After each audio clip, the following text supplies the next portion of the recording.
स्वागत है आपका न्यूज 18 जम्मू कश्मीर लद्दाख हिमाचल में। मैं हूं विशाल और आप देख रहे हैं कश्मीर न्यूज। लोकसभा इंतखाबात के लिए नेशनल कॉन्फ्रेंस और कांग्रेस के बीच इत्तेहाद का बाज़ाब्ता तौर पर ऐलान कर दिया गया है। दिल्ली में एक प्रेस कॉन्फ्रेंस के दौरान नेशनल कॉन्फ्रेंस के नायब सदर उमर अब्दुल्ला ने कहा कि एनसी यानी नेशनल कॉन्फ्रेंस कश्मीर की 3 सीटों से लड़ेगी, जबकि जम्मू की 2 और लद्दाख की 1 सीट पर कांग्रेस के उम्मीदवार मैदान में उतारे जाएंगे। पीडीपी के हवाले से कांग्रेस के सीनियर लीडर सलमान खुर्शीद ने कहा कि अलायंस और सीटों की तकसीम 2 अलग अलग चीजें हैं। उन्होंने कहा कि पीडीपी अलायंस का हिस्सा है। उमर अब्दुल्ला ने कहा कि पीडीपी के लिए सीट की कोई गुंजाइश नहीं है। उन्होंने कहा कि जो फॉर्मूला पहले डीडीसी इलेक्शन में दुरुस्त था वो आज भी दुरुस्त है। उमर अब्दुल्ला ने गुलाम नबी आजाद के बारे में कहा कि वो वहां से इलेक्शन नहीं लड़ रहे हैं जहां से उनके जीतने के इम्कान ज्यादा थे। उमर अब्दुल्ला ने इल्जाम लगाया कि आजाद बराह रास्त बीजेपी की मदद करना चाहते हैं। उन्होंने इल्जाम लगाया कि गुलाम नबी आजाद, सज्जाद गनी लोन और अल्ताफ बुखारी बीजेपी के लिए काम कर रहे हैं।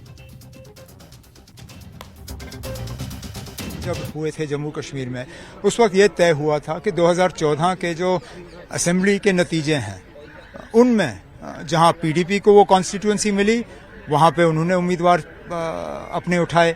जहां नेशनल कॉन्फ्रेंस को मिली वहां नेशनल कॉन्फ्रेंस के उस वक्त पीसी भी हमारे साथ थी, तो पीसी सजाद लोन के उम्मीदवार उन्होंने वहां से अपने उम्मीदवार उठाए जहां वो 2014 में कामयाब हुए।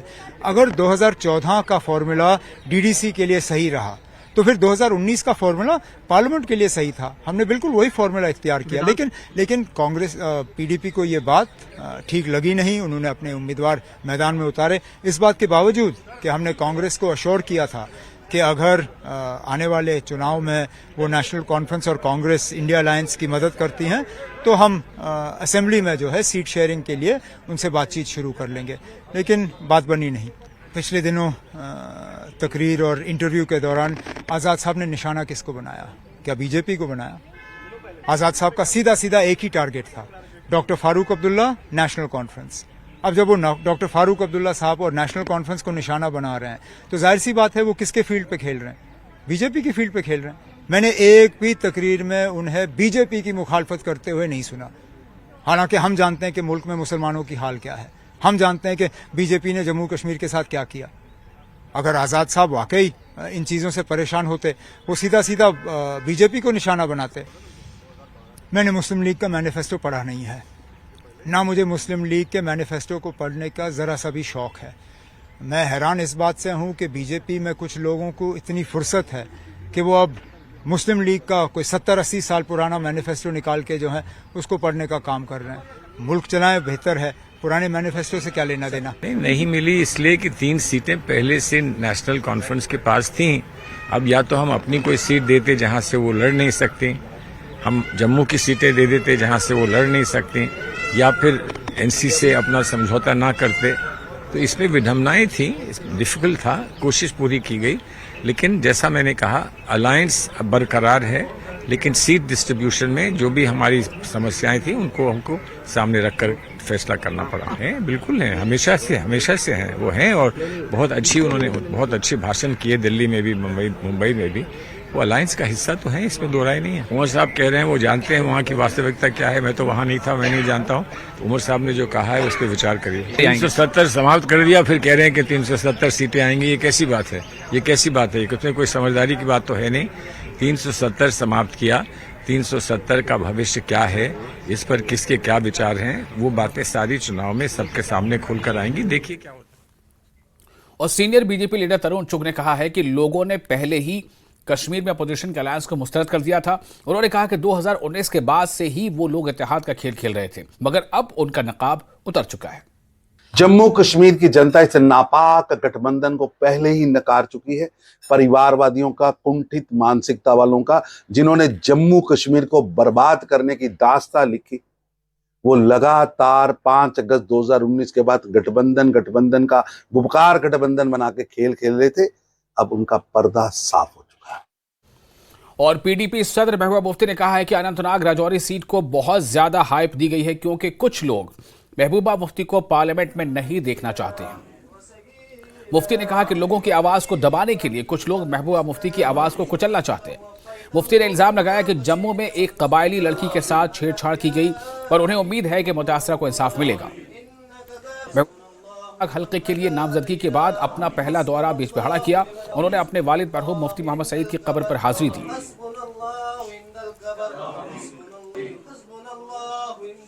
इंशाल्लाह उम्मीद तो मेरे लोग हैं, चाहे वो साउथ कश्मीर के लोग हैं जिस वतन की मैं रहने वाली हूँ, चाहे वो पीर पंचाल के लोग हैं जहाँ मैंने शायद ही कोई गांव, कोई जगह, कोई इलाका वहाँ हो जब वहाँ लोग मुसीबत में थे, जब वहाँ लोगों को मारा जाता था, दिन दहाड़े कत्ल किया जाता था, चाहे वो मिलिटेंट थे, चाहे वो सरेंडर्ड मिलिटेंट थे या फोर्सेस के लोग थे। तो कोई जगह मैंने छोड़ी नहीं जहाँ मैं नहीं गई हूँ। पर अपने हिसाब से मैंने कोशिश की कि मैं उनके जुल्मों के खिलाफ आवाज़ उठाऊँ। जैसे कि आपको मालूम है कि जो हमारे ट्राइबल लोग हैं, जिसमें हमारे गुजर, पहाड़ी और ये जो बकरवाल कबीले के लोग बहुत ज़्यादा उनके ऊपर बहुत ज़्यादा जुल्म सितम किया जाता है, क्योंकि लगता है उनकी कोई सुनवाई नहीं है, उनका कोई पूछने वाला नहीं है। जैसे कि आपको मालूम होगा कि 2 दिन पहले जानीपुर जम्मू में भी एक हादसा हुआ जहां एक ट्राइबल बच्ची के साथ ज़्यादती करने की कोशिश की कुछ गुंडों ने, और उसके बाद जब उसको बचाने के लिए उसकी घर के माँ गई और भी कोई लेडी चली गई तो उनको इतना पीटा कि अस्पताल में वो इस वक्त दाखिल हुई हैं। और पुलिस ने FIR दर्ज करने के बजाय वो काउंटर FIR देना चाहते हैं। तो मैं समझती हूँ ये सारी मुश्किलात, ये सारे जो जुल्म है, इसके खिलाफ मैंने वक्तन फ़वक्तन मेरे पास क्या एक आवाज़ ही है वो उठाई है। तो मैं सोचती हूँ कि जम्मू कश्मीर के लोग, बिलखुसूस जो मेरे अपने वतन के लोग हैं, मेरे गुलाम शाह पातशाह रहमतुल्लाह अलैह के इलाके के लोग हैं, वो इस बात की कदर करेंगे और मुझे मेरी आवाज़ को ताकत देंगे। आपको मालूम है कि 2019 के बाद सबसे बड़ी निशाना अगर किसी को बनाया तो PDP को बनाया। किस तरह उसको तोड़ा गया, किस तरह हमारे लीडरों को कुछ को लालच दे के कुछ को ब्लैकमेल करके निकाला जाए, पार्टी तोड़ दी गई। तो आज महबूबा मुफ्ती मैदान में आती, क्योंकि 2019 से मैंने कोशिश की है इनके जुल्म के खिलाफ आवाज़ उठाना। उसके लिए बहुत सी मुझे अजियतें सहनी पड़ी, मेरे घर वालों को सहनी पड़ी, और मगर मैं अपनी बात पे कायम रही। तो इनको लगता है कि अगर ये आवाज़ पार्लियामेंट में पहुंचेगी तो शायद वहाँ भी इनके लिए मुश्किलें पैदा होगी, और शायद जो जम्मू कश्मीर के असली हालात है, खाली जम्मू कश्मीरी में लद्दाख की बात भी करती हूँ कि जो असली हालात हैं, तो कहीं उन असली हालात की अक्कासी ना हो जाए, और ये जो डोल पीटते हैं जम्मू कश्मीर में सब कुछ ठीक ठाक है, तो वो उनका जो बात है जो उसमें राज से पर्दा उठ जाएगा। तो इसलिए इनकी कोशिश है जितना भी हो सके। और महबूबा मुफ्ती के बयान पर रद्द-ए-अमल जाहिर करते हुए senior BJP leader Kavinder Gupta ने कहा कि ये उनकी मायूसी और खौफ को जाहिर करता है। गुप्ता ने कहा कि महबूबा जानती हैं कि लोगों ने उनकी इस सियासत को मुस्तरद कर दिया है जिसे वो खेलने की कोशिश कर रही हैं। Farmer deputy CM Kavinder Gupta हमारे साथ मौजूद हैं। महबूबा मुफ्ती का ये कहना है कि वो एक अंतिम उम्मीद है लोगों की, जिसको कि दबाने की कोशिश की जा रही है। इस जो अनंतनाग जो इस सीट को हाइप इसलिए दी गई है ताकि महबूबा मुफ्ती पार्लियामेंट में ना पहुंच पाए। आप कैसे देखते हैं? खुद क्या सोच रही हैं? आधे से ज़्यादा लोग जो इस इलाके में हुआ करते थे, जो इनके MLA थे, वो भी इनको छोड़ करके चले गए हैं। किसने बोला कि ये जीतेंगी? कोई ऐसा चांस नज़र नहीं आ रहा। लोगों ने जिस प्रकार से नफ़रत की भाषा और कम्युनल भाषा का ये प्रयोग करती हैं, लोग इनको समझ चुके हैं। लोग ही नहीं चाहेंगे कि आप पार्लियामेंट पहुँचे। कोई बाकी अगर जनता का समर्थन होगा तो कोई रोक भी नहीं सकता। तो कुल मिलाकर के अपने आप ही ये वहम पाल लेना कि मुझे लोग रोक रहे हैं, लोग अगर आपके खिलाफ होंगे तो जरूर रोकेंगे। तो आपको लगता है कि उनकी आवाज़ को दबाया गया है? अब वो चुनाव में हैं, उन्होंने अनाउंस किया है कि वो कैंडिडेट होंगी अनंतनाग जो इस सीट से, तो एक मौका है, कोई सब लीडर जो हैं वहाँ से कंटेस्ट करेंगे, जो गेंद तो है लोगों के पाले में है। तो इस तरह का बयान कैसे देखते हैं? देखिए, परिवार की पार्टी है, खुद डिसाइड करना है कि मैं लड़ूंगी, मेरी पार्टी ने तय किया है, ऐसा नहीं है, खुद डिसाइड कर लिया।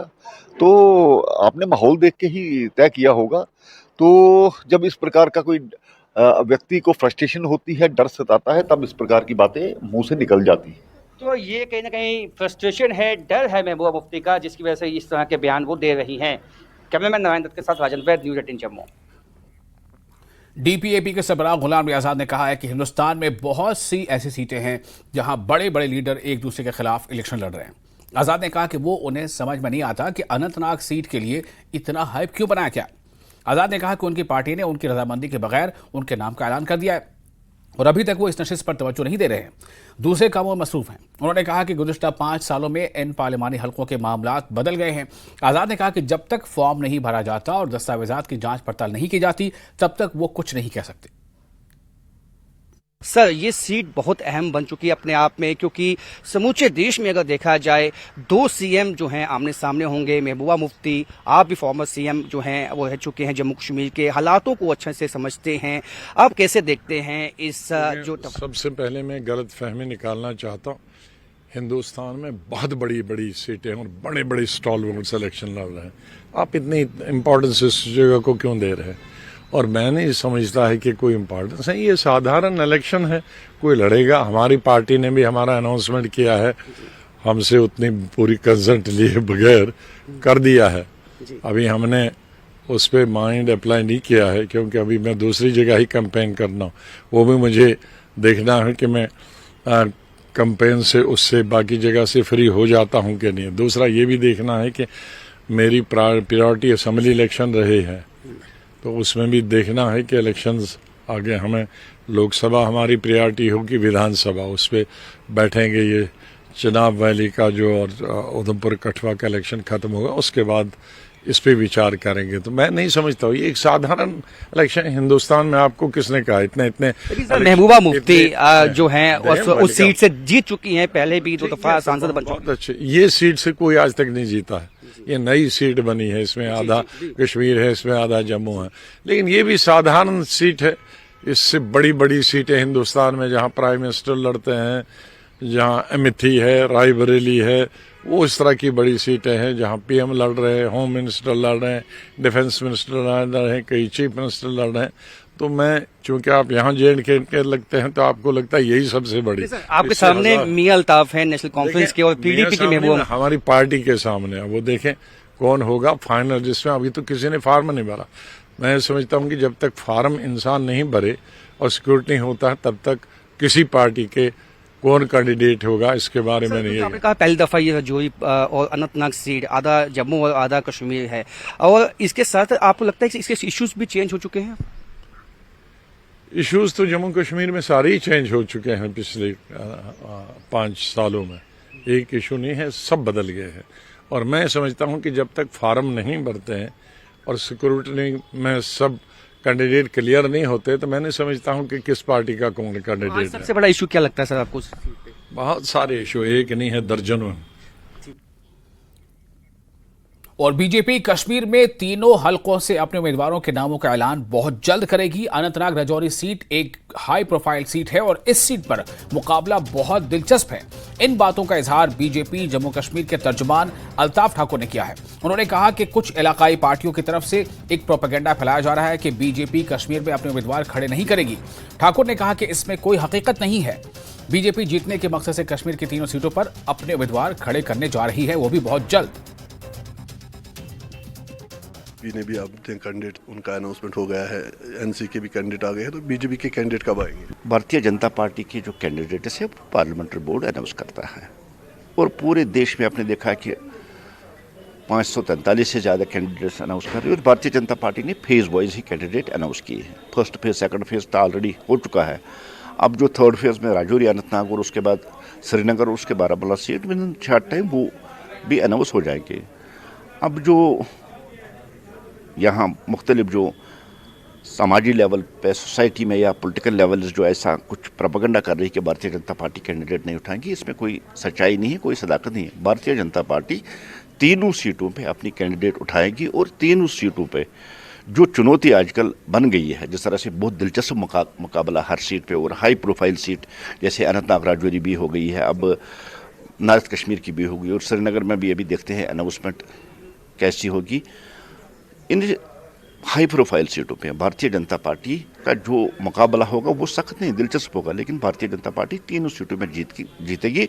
और इस बार जो हम बार बार कह रहे हैं और एक बार फिर हम दोहरा रहे हैं कि मुकाबला दिलचस्प होगा। भारतीय जनता पार्टी इस चीज़ को मानती है क्योंकि इलेक्शन, किसी भी इलेक्शन को हम नॉन सीरियस या हम बहुत इजी नहीं लेते हैं। हम बहुत हर एक इलेक्शन पूरी दिलचस्पी, पूरी मेहनत और पूरी लगन के साथ लड़ते हैं। अनंतनाग से एक टफ कॉन्टेस्ट देखने को मिल रहा है, वहाँ पे महबूब मुफ्ती है, आज़ाद है और मियां अल्ताफ़ है। तो बीजेपी किस तरह इस तमाम जो है इस सिचुएशन को देख रही है? देखिए, हाई प्रोफाइल सीट बन गई है। 2 CMs है, एक्स CM, चाहे महबूबा जी हो या आज़ाद साहब हो, और वहाँ मनहा साहब भी और मियां अल्ताफ़ साहब भी। और मुझे लगता है कश्मीर प्रोविंस में सबसे हाई प्रोफाइल सीट अगर कोई बन गई है तो वो अनंतनाग राजौरी पार्लियामेंट्री। और जहाँ तक भारतीय जनता पार्टी का ताल्लुक है, भारतीय जनता पार्टी ही भी एक हाई प्रोफाइल कैंडिडेट जो है उस अनंतनाग राजौरी वाली सीट में उसकी नॉमिनेशन होगी। और मुकाबला जो मैंने पहले कहा, इनके आने से मुकाबला दिलचस्प होगा। लेकिन Bharatiya Janata party Anantnag Rajouri parliamentary seat जो है उसको जीत के लिए वो उसमें उतर रही है ताकि उस सीट को जीते। विद इन शॉर्ट टाइम उस सीट पे हमारा जो कैंडिडेट होगा वो भी हाई प्रोफाइल कैंडिडेट होगा और वहाँ से मुझे लगता है कि कल परसों तक अनाउंसमेंट हो जाएगी। क्या आप इस बार मोदी वेव का असर देख रहे हैं? कि जब मोदी जी यहाँ कश्मीर आए हैं, एक ताकत और एक बल जो यहाँ पार्टी को मिला है, और वो जो वेव थी वो एक लहर में तब्दील हो गई है, सुनामी में तब्दील हो गई है। और जम्मू कश्मीर में आम इंतखाबात को लेकर सियासी गहमागहमी काफी बढ़ गई है। जम्मू रियासी से कांग्रेस के उम्मीदवार रमन भल्ला ने अपनी इंतखाबी मुहिम तेज कर दी है। वो जम्मू रियासी सीट से दूसरी बार इलेक्शन लड़ रहे हैं। रमन भल्ला तरक्की के नाम पर वोट मांग रहे हैं और लोगों से वादा कर रहे हैं कि वो इंतखाबात में जीत की सूरत में उनकी तमाम जो उनकी समस्याएं हैं, जो उनके मसाइल हैं, वो हल करने की पूरी कोशिश करेंगे।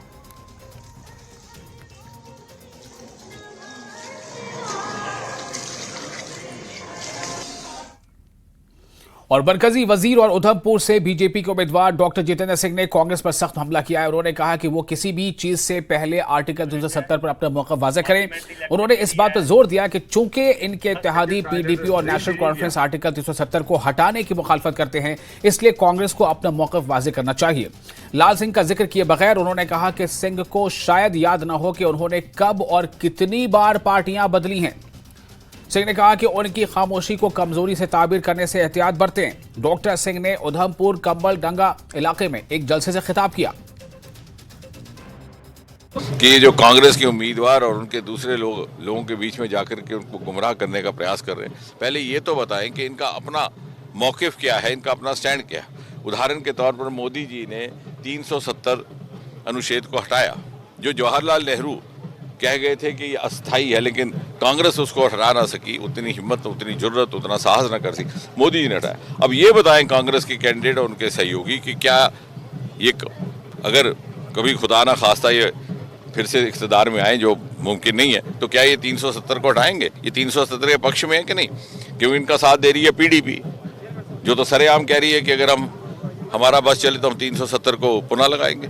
इनका साथ दे रही है नेशनल कॉन्फ्रेंस। तो ये किसके साथ है? ये हमारे साथ हैं कि उनके साथ हैं? ये एक ही मुद्दे पर दो स्टैंड लेकर चलते हैं और ये समझते हैं कि लोग मूर्ख हैं, क्योंकि खुद हमने 5-5 इन्होंने पार्टियां बदल ली। जैसे खुद ये भूल गए कि कल किस पार्टी में थे, ये समझते हैं कि लोग भी भूल गए कि कल क्या हुआ था। लेकिन मैं आपके माध्यम से एक चेतावनी देना चाहता हूँ, ये लोगों को, आवाम को, भारत की जनता को इतना बेअकल ना समझें, उनकी समझ को अंडर एस्टिमेट ना करें, हमारी शालीनता को बुज़दिली ना समझें, हमारी शराफत को मूर्खता ना समझें। अगर हमारे अवाम को गुमराह करने का प्रयास होगा तो हमारा ये धर्म है, राजनीतिक धर्म है, हमारा ये फ़र्ज़ है कि हमको सही रास्ता दिखाएंगे। अगर ये राजनीति में, तो हम भी राजनीति में।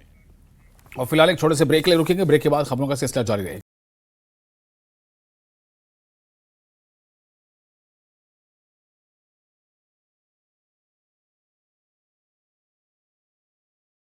आप अगर बाघ कानपुर देहात में किसान के घर में लगी आग, 2 मासूम की मौत, 2 की हालत गंभीर, प्रधान समेत 4 लोगों पर आग लगाने का आरोप। वाराणसी में गोदाम में लगी आग, सूचना पर पहुंची दमकल की गाड़ियां, थाना लंका क्षेत्र की घटना। बदायूं में 6 दिन से लापता किराना व्यापारी बरेली में मिला शव, 5 दिन तक पुलिस ने दर्ज नहीं की गुमशुदगी, प्रेमिका की निशानदेही पर शव मिला। एटा में युवती की गोली मारकर हत्या, पिता और भाई ने उतारा मौत के घाट, फरार आरोपियों की तलाश में जुटी पुलिस। बागपत में प्रेमिका से मिलने आए प्रेमी की पिटाई, घंटों तक बंधक बनाकर पीटा, अस्पताल में भर्ती। संभल में ब्लाइंड मर्डर का खुलासा, आरोपी पिता पुत्र गिरफ्तार, आला कत्ल बरामद। दानापुर पुलिस ने आपसी रंजिश में गोलीबारी करने वाले आरोपियों के खिलाफ की बड़ी कार्रवाई, सीसीटीवी की मदद से पुलिस ने हथियार के साथ 4 लोगों को किया गिरफ्तार। बेगूसराय के मटिहानी थाना इलाके में लड़की के साथ दुष्कर्म, आरोपी युवक को पकड़ने में जुटी स्थानीय थाने की पुलिस। दुमका में शिकारीपाड़ा सीओ को बंधक बनाने के मामले में 3 लोग गिरफ्तार, लता कांदर गांव में ग्रामीणों ने बनाया था बंधक। धनबाद के बरवा अड्डा कृषि बाजार में भीषण आग से हड़कंप, थाने में जब्त 8 गाड़ियां जलकर हुई खाक। दरभंगा में थाने से फरार प्रेमिका मिली 6 साल के बाद, पिता ने दर्ज कराया था हत्या का केस, पुलिस पर भी लगाया था गंभीर आरोप। गायब युवती ने थाने से भागकर 6 साल पहले प्रेमी के साथ की थी शादी, पति और 2 बच्चों के साथ थाना पहुंचकर कहा मैं जिंदा हूं। खूंटी के सदर थाना क्षेत्र में पेड़ से लटका मिला युवती का शव को कब्जे में लेकर पुलिस मामले की छानबीन में जुटी। बारामूला में कोर्ट ने 8 भगोड़ों को किया अपराधी घोषित, वर्तमान में पीओजेके में ये सभी अपराधी। कछुआ के ड्रीम पार्क शमशान घाट से सटे मंदिर में चोरी, मूर्ति से गहने और नकदी ले उड़े चोर, पुलिस कर रही मामले की जांच। बैजनाथ के बीट बिलिंग में पैराग्लाइडिंग हादसे में गई महिला की जान, नोएडा की रहने वाली।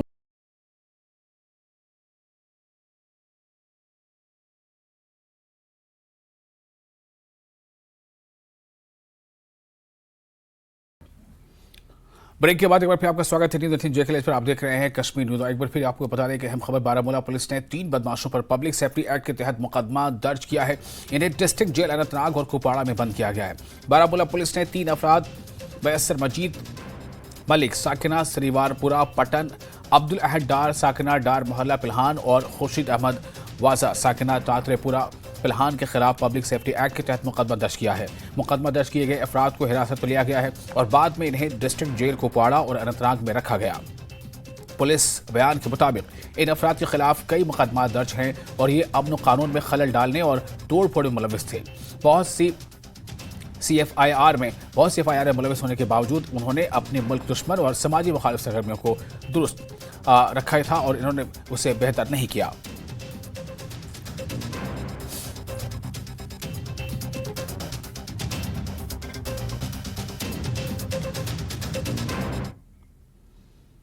जिला डोडा के सब डिवीजन गंदोह में लगभग 6 सालों से आग थमने का नाम नहीं ले रही है। अभी तक लाखों रुपए मालियत की दुकानों और मकानों में नुकसान हुआ है।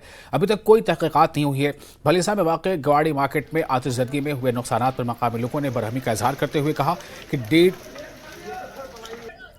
और वाली लाख आबादी, 1.5 से 2 लाख वाली आबादी और 4 ब्लॉक में मुश्तमिल इलाका भलीसा में सिर्फ एक फायर ब्रिगेड गाड़ी दस्तियाब है। सियासी व समाजी कारकुन रियाज अहमद जरगर, सेक्रेटरी अंजुमन इस्लामिया मौलाना इरफान नदवी, CEO औकाफ जावेद इकबाल जरगर ने कहा कि आग बुझाने में मकामी लोगों, पुलिस, सिक्योरिटी फोर्सेस व फायर ब्रिगेड अमला ने कोई कमी नहीं रखी है, लेकिन फिर भी फायर सर्विस की गाड़ी को मौके पर पहुंचने में आधे घंटे से ज़ायद का वक्त लगा।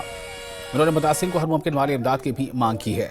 SDM गंदोह अरुण कुमार बड़ियाल ने सब डिवीज़न इंतजामिया के हमराह लोगों को यकीन दिलाया कि इन मुतालबात को हुक्काम तक पहुँचाकर तरजीही बुनियादों पर इजाला किया जाएगा। डिप्टी कमिश्नर डोडा हरविंदर सिंह ने दीगर इंतजामिया के अमरा चाय वारदात का दौरा करके नुकसानात का जायजा लिया। उन्होंने कहा कि मुतासिरीन की मदद के लिए हर मुमकिन इक़दाम किए जाएंगे। 8 मिनट अभी हमें शुक्र अल्लाह का 6 मिनट हम यहाँ पहुँच गए, आग पर कंट्रोल पाए हमें। बाकी लोगों ने हमारे साथ बहुत हेल्प की यहाँ पर। तो कितनी दुकानें आपने बचा ली? सर मैक्सिमम बाजार हमने पूरा कवर कर लिया। बड़ी बदकिस्मती की बात है कि अगर स्ट्रक्चर तो देखने में काम चले, लेकिन इन स्ट्रक्चरों में दर्जनों दुकानदार थे, छोटे छोटे बेरोजगार थे, नौजवान जिन्होंने मुख्तलिफ स्कीमों में लोन लेके तो छोटी छोटी दुकानें डाली थी। बहुत बड़ी बदकिस्मती की बात है। लेकिन यहाँ पे हमें सबसे एक सेटबैक ये लगा कि हमारे पास एक ही फायर एम्बुलेंस गुंडों में थी, तो हमने पिछले 1-1.5 साल से सरकार के सामने मुतालबा रखा था कि हमारे गुंडो सब डिवीजन में 4 अहम ब्लॉक है, चिली, पिंगल, हमारा नीली ब्लॉक और गुंडो जितोता।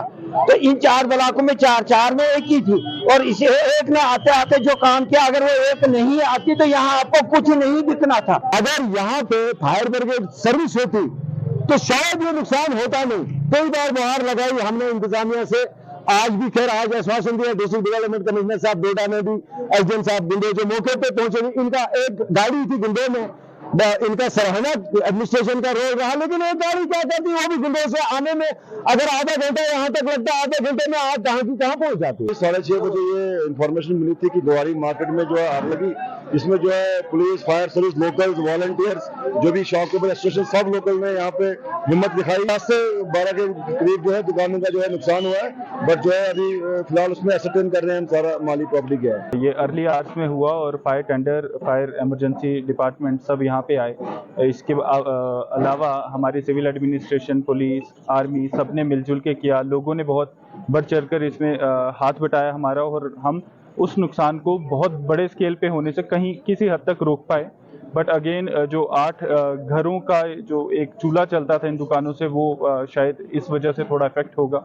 बट मैं लोगों को एश्योरेंस देना चाहता हूँ, आगे ईद आने वाली है, ये 8 लोगों की जिम्मेदारी मेरी जिम्मेदारी रहेगी, और हम ख्याल रखेंगे कि उनकी ईद अच्छी रहे। और डीपीएपी के सदर गुलाम नबी आजाद ने भलीसा में पेश आने वाले अलमनाक आतिशज़दगी के वाक़े पर दुख और गहरी तशवीश का इजहार किया है। गुलाम नबी आजाद ने कहा कि इस खित्ते में साल भर में इस किस्म के वाक़यात मुसलसल रूनुमा होते रहते हैं। अब तक हुकूमत की तरफ से कोई ठोस कदम नहीं उठाया गया है कि इस तरह के वाक़यात को बर वक्त सहूलत से साथ रोका जा सके। उन्होंने मुतालबा किया कि हुकूमत इस बात को यकीनी बनाए और इसके लिए इक़दामात करे कि मुस्तक़बिल में ऐसे वाक़यात रूनुमा न हो सकें। सबसे पहले तो मैं इजहार अफसोस करता हूँ कि जो ग्वाड़ी गुंदों में दुकानें जली हैं 1 दर्जन से ज़्यादा, तो उन लोगों से मैं इजहार अफसोस करता हूँ कि जिनकी दुकानें थीं और जो उन दुकानों में जिन्होंने किराए पे ली थी, और वो तमाम नौजवान अनएम्प्लॉयड यूथ थे, तो मुश्किल से उन्होंने सेल्फ एम्प्लॉयमेंट का एक ज़रिया ढूंढा था, और फिर एक बार आग की वजह से वो अनएम्प्लॉयड हो गए। गुज़िश्ता कई बरसों से, तकरीबन 6-7 साल से, ये पूरी बेल्ट ग्वाड़ी से लेकर, गुंदो से लेकर, बटियास, कहरा से लेकर ठाठरी तक, ये बड़ा ऐसा एरिया है कि तमाम दुकानें, उस पूरे 4-5 तहसीलों की दुकानें, एक एरिया नहीं 4-5 तहसीलें आती हैं, कहरा से लेकर ग्वाड़ी गुंदो तक। स्टेट गवर्नमेंट से फिर रिक्वेस्ट होगा, और ख़ास करके जो फायर ब्रिगेड डिपार्टमेंट है उनकी तरफ, कि रूरल एरियाज़ में एटलीस्ट उनके पास तो लिस्ट होने चाहिए कि कौन से एरियाज़ हैं जहां लकड़ी के मकान हैं और लकड़ी की दुकानें हैं, वहां आसपास तो उनको मॉनिटर करते रहना चाहिए, और वो तमाम तहसीलें पुलिस चौकी से कनेक्टेड होनी चाहिए कि जब भी इस तरह की वारदात हो तो 5 मिनट में फायर ब्रिगेड वहां पहुंचना चाहिए। और इसके साथ एक और छोटा सा ब्रेक लेते हैं, जल्द हाजिर।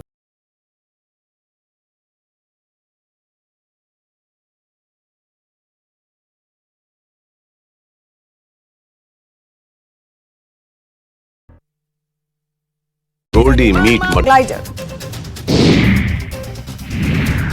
ऊना में टालीवाल मेन बाजार में डीजल से भरे टैंकर के ब्रेक फेल होने के कारण बड़ा हादसा। ब्रेक फेल होने के बाद टैंकर ने कई वाहनों को रौंदा और मेन बाजार के बीच में पलट गया, जिसके बाद भीषण आग लग गई और करीब 14 दुकानें और एक मकान जलकर राख हो गए। मनाली के शुरू गांव की रमा ठाकुर माउंट एवरेस्ट की करेंगे चढ़ाई। रमा इससे पहले भी मनाली की चोटियों को फतह कर चुकी हैं और कर्नाटक में भी एक चोटी को फतह करने में उन्होंने रिकॉर्ड बनाया है। गर्मी से राहत पाने के लिए लोग विभिन्न जगहों से कुल्लू मनाली का कर रहे हैं रुख।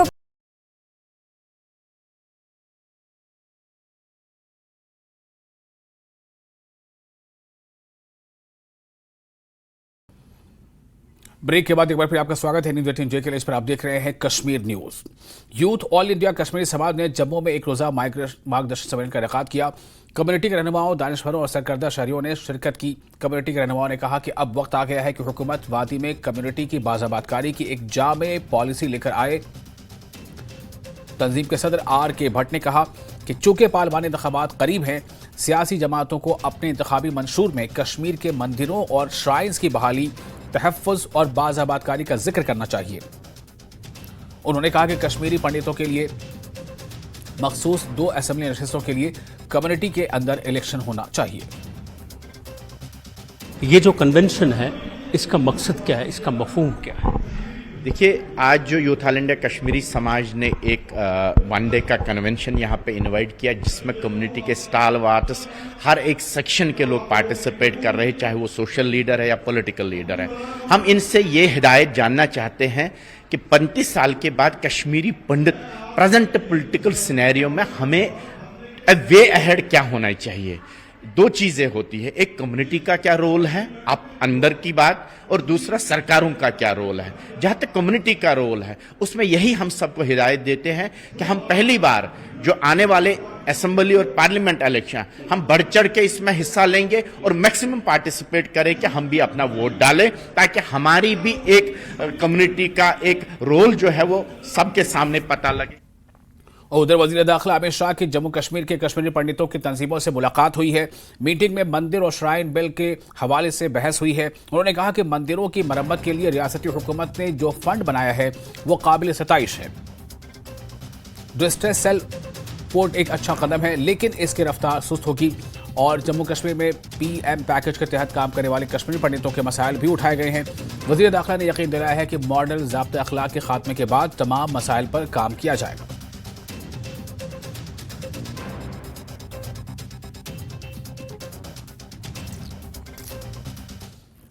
और इलाकाई सियासी जमातों ने 7 दहाइयों से लोगों का इस्तेहसाल किया है। अब वक्त आ गया है कि आइंदा इंतखाबात में ऐसी पार्टियों के खिलाफ वोट देकर इनसे आज़ादी हासिल की जाए।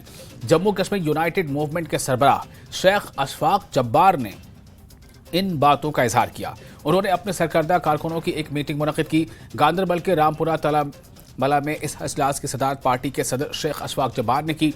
पार्टी के वर्किंग ज़िले सदर शेख गुलाम अहमद सालवर और सालूरा के साथ साथ यूथ सदर गांदरबल और दीगर पार्टी लीडरान भी मौजूद रहे। बागू, रामपुरा और लदविना हल्के की ये जो एक हल्का है, इनका यहाँ पे एक मीटिंग ली और हमने यहाँ वर्करों से बात की और आगे आने वाले जो हमारे इंतखाबात है, हमारे शहीद इंसानियत, शहीद मिल्लत जनाब शेख अब्दुल जब्बार साहब की 34वीं बरसी 17 अप्रैल को मनाने जा रहे, उस सिलसिले में हमने इनसे बात की। और जो आने वाले वक्त में जो आजकल जो पार्टी का लाहेअमल रहेगा कि जो ये लोकसभा इंतखाबात को लेके, उस सिलसिले में भी बात हुई। 17 अप्रैल को ही हम पूरा वाज़ह करेंगे कि आगे की लाहेअमल हमारी पार्टी का क्या रहेगा इन इलेक्शंस को लेके।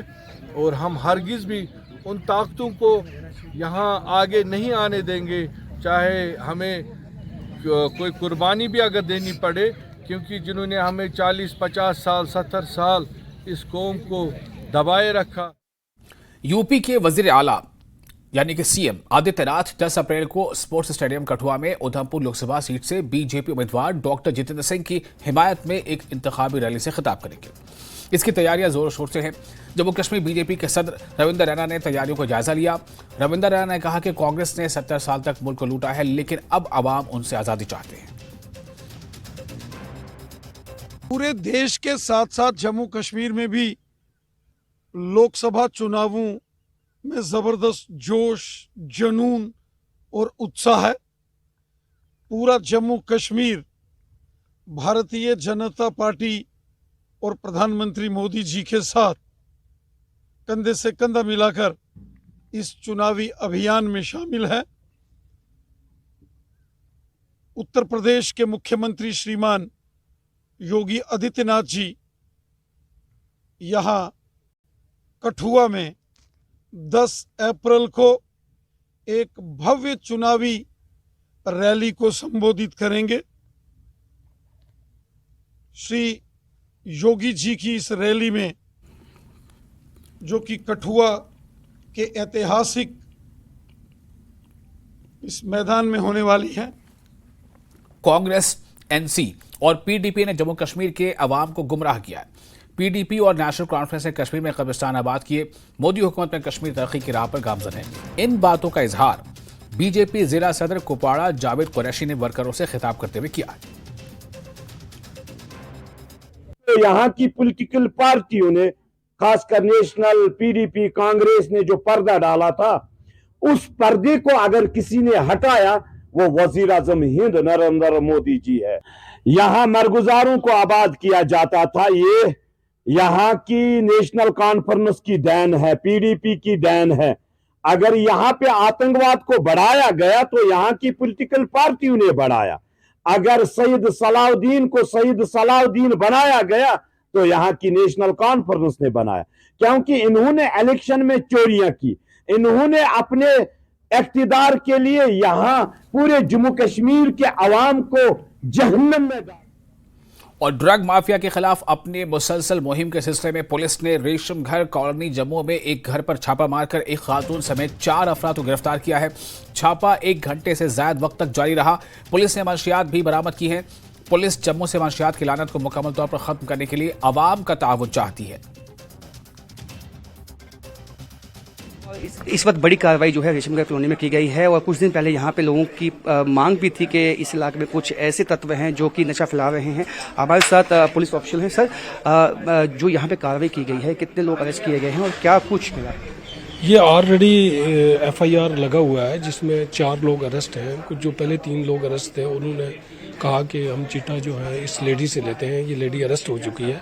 इसके डिस्क्लोजर पे इसके घर की तलाशी ली गई है और घर से कुछ रिकवरी हुई है, वो मजिस्ट्रेट साहब के सामने हुई है और उसका डिस्क्लोजर मेमो भी मजिस्ट्रेट साहब के सामने बना है।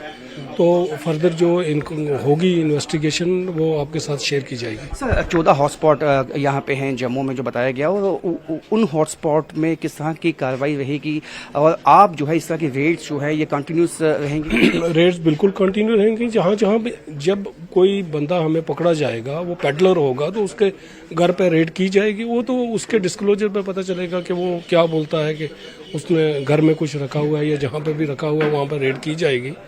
और रेड जो है वो इंडिपेंडेंट विटनेसेस के सामने हम करते हैं और उसमें मजिस्ट्रेट होता है। डीसी साहब एक मजिस्ट्रेट को नॉमिनेट करते हैं, तहसीलदार साहब हमारे साथ मौजूद होते हैं और वो पूरा जो है वीडियोग्राफी होती है। कैमरामैन नारायण दत्त के साथ Rajendra, news 18 Jammu. Food safety department Srinagar ने ईद उल फितर से कबल श्रीनगर के मुख्तलिफ हिस्सों में बाजारों की चेकिंग को तेज कर दिया है। इसका मकसद यह था कि तमाम जरूरी अशिया फूड सेफ्टी के मयार के मुताबिक हुकूमत के मंजूर शुदा नरखों पर फरोख्त की जाएं। Assistant commissioner food safety Srinagar की सरबराही में शहर में मुआयना किया गया। कुछ ज़ायदुल मियाद अशिया खुर्दनोश को ज़ाया किया गया। तमाम बेकरी फूड इदारों को हिदायत दी गई कि वो अपने अहाते में सफाई और हिफ्ज़ान सेहत के आला मयार को बरकरार रखें। ईद आने वाली है और बाकी फेस्टिवल्स भी है, तो उसमें थोड़ी सी इंटेंसिफिकेशन लाते हैं हम, मतलब तेज़ी लाते हैं उस इंस्पेक्शन में, और काफ़ी सारी इम्प्रूवमेंट मार्केट में देखी गई है। हाँ, फिर भी scope of improvement is there, वो हम इम्प्रूव करने की कोशिश कर रहे हैं, दुकानदारों से भी रिक्वेस्ट कर रहे हैं। और मैं आपके माध्यम से एक रिक्वेस्ट करता हूँ दोनों को, यानी कि एक जो बेकरी वाला है और जो एक बायर है, ये जो एक कंज्यूमर है, कि जब भी वो क्रीम बेस्ड आइटम्स ले, यानी कि जिसमें पेस्ट्रीज आती है, क्रीम रोल्स आते हैं या कोई भी मिल्क बेस के आइटम आते हैं, वो उसको पहले चेक करे कि उसका रेफ्रिजरेशन बराबर है कि नहीं। ईद उल फितर से पहले फूड डिपार्टमेंट श्रीनगर ने कई मकामात पे मार्केट ड्राइव चलाई, जिसमें ये देखा गया है कि जो क्वालिटी है वो किस तरह की शिकायत अक्सर आती थी कि लो क्वालिटी की चीज़ें बाजार में मिल रही हैं। तो उन्हीं कंप्लेंट्स पे एक्ट करते हुए यहाँ पे आज फूड सेफ्टी डिपार्टमेंट ने एक ड्राइव चलाई, जिसमें कई मकामात अपील की गई कि वो कोई भी चीज़ खरीदने से पहले जो है वो पेरिशेबल आइटम्स को देखे, वो कहाँ पे स्टोर की हालत किस तरह की, क्या वो सही शेप में है, तो उसके बाद भी उनको खरीदें। तो कुल मिला के अगर हम देखें तो कहीं मकामात पे आज श्रीनगर में ये ड्राइव चलाई गई। लोगों को ये कहा गया है कि वो खास ध्यान रखें, और अगर इस तरह की कोई भी कंप्लेंट है तो वो जो फ़ोन नंबर दिए गए हैं फूड सेफ्टी डिपार्टमेंट की तरफ से, उन पर राब्ता कायम करें ताकि तुरंत उस पर कार्रवाई हो। और ट्रैफिक पुलिस श्रीनगर और कश्मीर रोड सेफ्टी फाउंडेशन के इश्तराक से जहांगीर चौक पर ट्रैफिक बेदारी मुहिम चलाई गई। कई लोगों के चालान भी काटे गए। कश्मीर रोड सेफ्टी फाउंडेशन के चेयरमैन नासिर अली का कहना है कि ईद के मौके पर सड़कों पर गाड़ियां ज्यादा हो जाती हैं, लोगों की खासी भीड़ भी होती है। ऐसे में लोगों को सख्ती से ट्रैफिक कानून पर अमल करना चाहिए। फिर जब गाड़ी टो हो जाती है तो 2000-1000 का फाइन होता है। आपकी गाड़ी संगर महल पुलिस स्टेशन लेके जाते हैं तो वहाँ पे आपको बड़ा टाइम लगता है। आज हमने कुछ स्कूल बसेस का भी फर्स्ट एड किट देखा, चेक किया तो अनफॉर्चुनेटली आप ये देख सकते हैं सारे एक्सपायर्ड मेडिसिन हैं। ये एक बहुत ही सीरियस इशू है जो हम हमारे ऑनरेबल एलजी साहब से गुजारिश करेंगे कि आप इस चीज़ को थोड़ा फोकस करें कि हमारे स्कूल बसेस में, कॉलेज बसेस में जो फर्स्ट एड किट रहता है उनमें मैक्सिमम गाड़ियों में हमने देखा कि एक्सपायर्ड मेडिसिन पाई गई हैं जो कि काफ़ी फेटल हो सकता है। और लोगों को ईद की बहुत बहुत मुबारकबाद। लेकिन जब भी आप ऑन द रोड आएँ रॉन्ग पार्किंग ना करें। पब्लिक ट्रांसपोर्ट को भी हम कहते हैं कि आप बस स्टॉप पे ही बसेस रोकें और लोगों की मदद करें जब भी आप किसी को ट्रबल में देखें। Thank you. या जो स्कूल बसेस हैं उनके तो हमने अभी चेक किए तो मौके पर ही विदाउट किट जितने भी थे तो उनको हमने चालान किया मौके पर ही। तो रही बात जो राइडर्स है जिसको चाहे ट्रिपल राइडिंग हो या विदाउट हेलमेट हो तो हम चालान करते रहते हैं और ये ड्राइव हमेशा स्टार्ट रहेगी। और जिस वजह से हमारे ट्रैफिक में काफ़ी सुधार आया है। मौके पर रश काफ़ी बढ़ जाती है इसको लेकर। हाँ, ईद के मौके पर काफ़ी रश बढ़ जाता है लेकिन हमने स्पेशल डिप्लॉयमेंट्स की है ईद के मौके पर। उस वजह से आप देखते हो कि ट्रैफिक बखूबी पलाई इस वक्त भी कर रहा है जहांगीर चौक में। तो हम भी काफ़ी एफर्ट्स लगा रहे हैं और लोग भी काफ़ी अब ऐसा अवेयर हो रहे हैं, वो भी ताउन दे रहे हैं। अब जो लोग ताउन नहीं देते हैं तो आपको पता है वो तो फिर उनके खिलाफ तो हम एक्शन ले जाते हैं। Thank you sir. आप अपना नाम बताएं। I am Ashfaq Alam. I am DYSP। I am here DSP traffic city Srinagar. और तारीखी मुगल रोड को गाड़ियों की आमद-ओ-रफ्त के लिए खोल दिया गया है। ये आवाम का देरीना मुतालबा था। सड़क बंद रहने से कारोबार और तालीम मुतासिर होती थी। हम गाड़ियों को पुंछ से शोपियां जाने की इजाज़त दी गई है लेकिन कुछ गाड़ियों ने शोपियां से पुलवामा की तरफ जाने की कोशिश की। ऐसी गाड़ियों को पुलिस और ट्रैफिक पुलिस ने हिरपोरा शोपियां में रोक दिया। उधर शोपियां के मकामी लोगों ने दरख्वास्त की है कि मुगल रोड पर मंजूरशुदा टनल पर काम शुरू किया जाए ताकि मुगल रोड की बंदिश का मामला हमेशा के लिए खत्म हो जाए।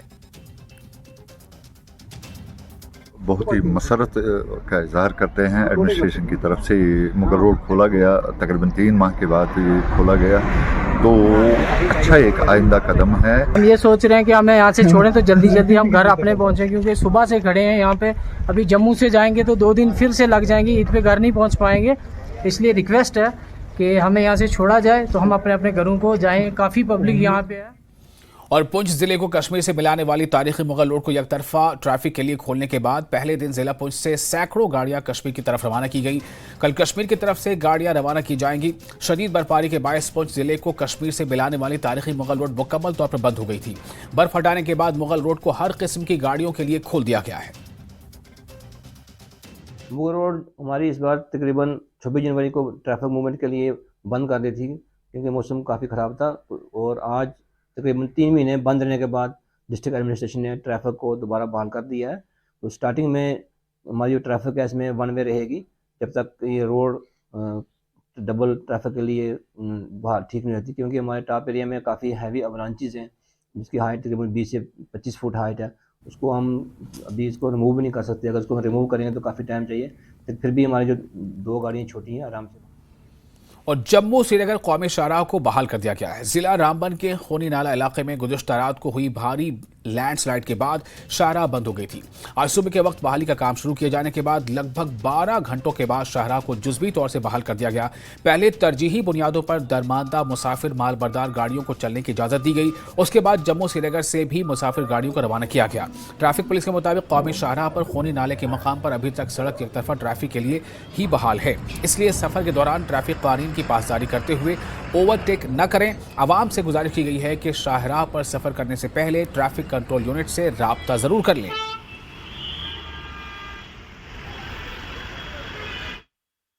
और पीडीपी की जानिब से त्राल के दो रफ्तादा इलाके कारमुला में एक प्रोग्राम का एहतमाम किया गया। पार्टी के नामजद उम्मीदवार वहीदुर रहमान पर्रा, जिला सदर पुलवामा बारी अंद्राबी, तर्जुमान डॉक्टर हरबख्श सिंह, कुतुबुद्दीन शाह और दीगर लीडरान मौजूद थे।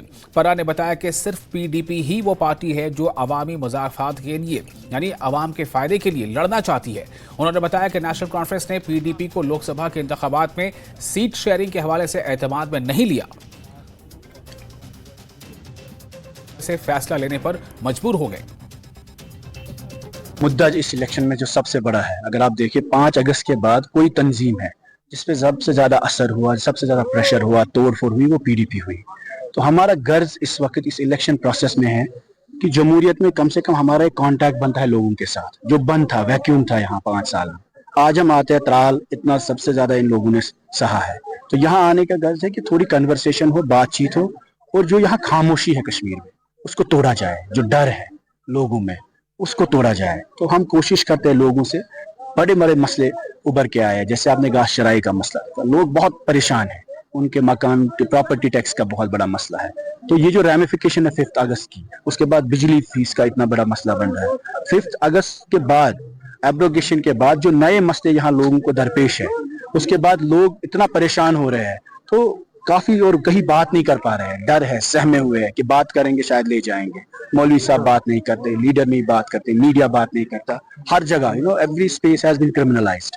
तो we are trying to strike a contact with the people of Kashmir कि कम से कम यहाँ एक कन्वर्सेशन हो, बातचीत हो और ये वैक्यूम खत्म हो, और इसीलिए पार्लियामेंट में भी जाने की जरूरत है। और पीपल्स कॉन्फ्रेंस के नायब सदर नजीर अहमद लावे ने इन अफवाहों को बेबुनियाद करार दिया है जिनमें कहा गया है कि आने वाले लोकसभा इंतखाबात में बीजेपी इनकी जमात की हिमायत करेगी। लावे ने कहा कि पार्टी शुमाली कश्मीर से सज्जाद लोन, यानी जो शुमाली कश्मीर जो बारामूला की सीट है, सज्जाद लोन को उम्मीदवार खड़ा कर रही है। श्रीनगर और अनंतनाग के लिए उम्मीदवार पर बातचीत जारी है। लावे ने नेशनल कॉन्फ्रेंस पर इल्जाम आयद करते हुए कहा है कि मौजूदा गैर यकीनी सियासी सूरत हाल के लिए एनसी यानी नेशनल कॉन्फ्रेंस ही जिम्मेदार है। हम हमारा अपना कैंडिडेट है, हम उसी मामले में है, सारे लोगों से कहते हैं कि हम पीपल्स कॉन्फ्रेंस को मजबूत कीजिए। नहीं, जो बाकी पार्टियां हैं यहाँ पीसी के बगैर, जो यहाँ कश्मीर में पार्टियां, हजारों पार्टियां हैं, वो तो कहते हैं पार्टी के खिलाफ, वो कहेंगे कि ये वो कर रहे थे, वो कहे, ताकि उससे उन बातों से हमारे पार्टी पर थोड़ा असर पड़ेगा। ये तो पॉलिटिक्स है, ये तो सिस्टम है हमारे। देखिए, हमारी पार्टी जो है बिल्कुल छोटी पार्टी है, अभी हमारी कश्मीर बेस्ड पार्टी है। हमने सज्जाद साहब को इसलिए खड़ा कर दिया क्योंकि आपको पता है इसमें कितने कठिन सिस्टम होते हैं। अगर हमें लगेगा, अगर हमें लोग मदद करेंगे तो हम कुछ करेंगे, इन 2 सीटों पर भी लड़ेंगे, लेकिन फिलहाल तो हमारा जो है हम एक ही सीट पर कंसेस करेंगे ताकि वो सीट जीतेंगे, उससे हमारी पार्टी का भी मनोबल बढ़ जाएगा और लोगों में भी हमारी इज्जत बढ़ जाएगी। तो उसे आने वाले काल में हमें। और नेशनल कॉन्फ्रेंस की जानिब से टाउन हॉल तराल में एक प्रोग्राम का एहतमाम किया गया। इसकी सदारत सीनियर लीडर हसनैन मसूदी ने की। जिला सदर पुलवामा गुलाम मेहुद्दीन मीर, डॉक्टर गुलाम नबी भट्ट और GM कांडरू मौजूद थे। मसूदी ने बताया कि एनसी जल्द ही वस्ती और शुमाली कश्मीर, वस्ती यानी कि जो सेंट्रल कश्मीर है और जो शुमाली कश्मीर है, वहां के लिए उम्मीदवार का ऐलान करेगी। उन्होंने कहा कि अनंतनाग राजौरी सीट से भी वो शानदार जीत हासिल करेंगे। आपको बता दें कि अनंतनाग राजौरी की जो सीट है, वहां से मियां अल्ताफ अहमद को इस बार एनसी ने उम्मीदवार बनाया है। उसमें एक ही फर्क होगा, पहले एक वजीर आला की इंतखाब में शिकस्त हुई, इसकी बार अब की बार मियां अल्ताफ साहब हमारी मदद 2 वज़ीर आला को शिकस्त देंगे, जो हमारा इंतखाब होने वाला है, जो पार्लियामेंट इंतखाब होने वाला है। तो ये एक फ़र्क होगा। बाकी तो कामयाबी जम्मू कश्मीर नेशनल कॉन्फ्रेंस की होगी, क्योंकि जम्मू कश्मीर नेशनल कॉन्फ्रेंस ज़मीन के साथ जुड़ी है। इसका अपना एक रोल रहा है, तारीखी रोल रहा है, समाजी इंसाफ के बारे में, सियासी इंसाफ के बारे में, सियासी उमंगों की तर्जमानी के मुताबिक, तो उसके बारे में अपना एक रोल रहा है, आप जानते हैं। तो कामयाबी जम्मू कश्मीर नेशनल कॉन्फ्रेंस की, हमारी उम्मीदवार की होगी अनंतनाग राजौरी से। वक्त जैसे कि मैंने कहा कि अब की बार वो हमें उम्मीद है कि वो जो इंतखाबात में शिकस्त देगी 2। और जैसे जैसे इंतखाबात करीब आ रहे हैं, राजौरी के लोगों में इंतखाबी बुखार बढ़ रहा है। लोग इंतखाबी अमल में हिस्सा लेने के लिए तैयार हैं। नेशनल कॉन्फ्रेंस ने लोगों में जोश व खरोश पैदा करने के लिए इंतखाबी मुहिम शुरू कर दी है। नेशनल कॉन्फ्रेंस के कारकुनान पुरजोश हैं। उन्होंने कहा कि पार्टी ने मियां अल्ताफ को मैंडेट देने का, यानी उन्हें उम्मीदवार बनाया है और इस तरह से पार्टी जो है उनके इस फैसले के साथ है। उन्होंने कहा कि लोगों का कहना है कि वो बहुत खुश हैं। उन्होंने दावा किया कि मियां अल्ताफ भारी मार्जिन से, भारी फासले से इलेक्शन जीतेंगे। में जोश बहुत ज़्यादा है क्योंकि आज बेरोजगारी इतनी बढ़ चुकी है। यहाँ पे आज सबसे बड़ी बात है, बेरोजगारी बहुत बढ़ चुकी है। लोगों की इज्जत महफूज नहीं है, लोगों की ज़मीनें महफूज नहीं है, नौकरियाँ यहाँ की महफूज नहीं। मुलाकात हुई है, पहले से लोगों की आवाज़ है कि मियाँ साहब कामयाब है। मैं मुबारकबाद देता हूँ मियाँ साहब को, डॉक्टर फारूक साहब को, उमर साहब को, कि जिन्होंने जो फैसला हमसे लिया है। मियाँ साहब जीते हुए हैं, मियाँ साहब का जरूरी आना है। हम लोगों की मांग थी, लिहाजा हम मशकूर हैं मियाँ साहब के और बढ़ चढ़ कर वोट देंगे, बारीकी से कामयाब करेंगे। लोगों ने आज फैसला ले लिया है, हर पोलिंग स्टेशन से लीड होगी, हर घर से लीड होगी, हर बरादरी के वोट जाएंगे। मियाँ साहब कामयाब हैं, हम कामयाब हैं। कि जब तक ये अनाउंसमेंट नहीं थी पार्टी की तरफ से एक फाइनल, तो लोग इसी सोच में थे कि कब ये अनाउंसमेंट हो। तो इमेजिन करें जब से ये अनाउंसमेंट हुई है पार्टी की तरफ से कि मियाँ साहब हमारे जो है कैंडिडेट हैं पार्लियामेंट्री अनंतनाग कंस्टिट्यूंसी के राजौरी पुंछ के, तो यकीनन लोग इस तय तक हैं कि लोग जो है रमज़ान में भी बढ़ चढ़ कर जो है अपनी जो है हाजिरी पेश कर रहे हैं। गल पूछे आसिया ना मिठी नाल कुमार जुबान बाबा तम तोड़ चले आमा जमा फिर मिलेंगे मैं शर्मे जान बाबा। अच्छा, हम बड़ा खुशहाल हुआ जनाब हजरत बाबा जी साहब और मियाँ अल्ताफ साहब लारगी नजीजे लेके जम्मू तक या तमाम कौम बलादरी सारी हाजिर है सारे आगे।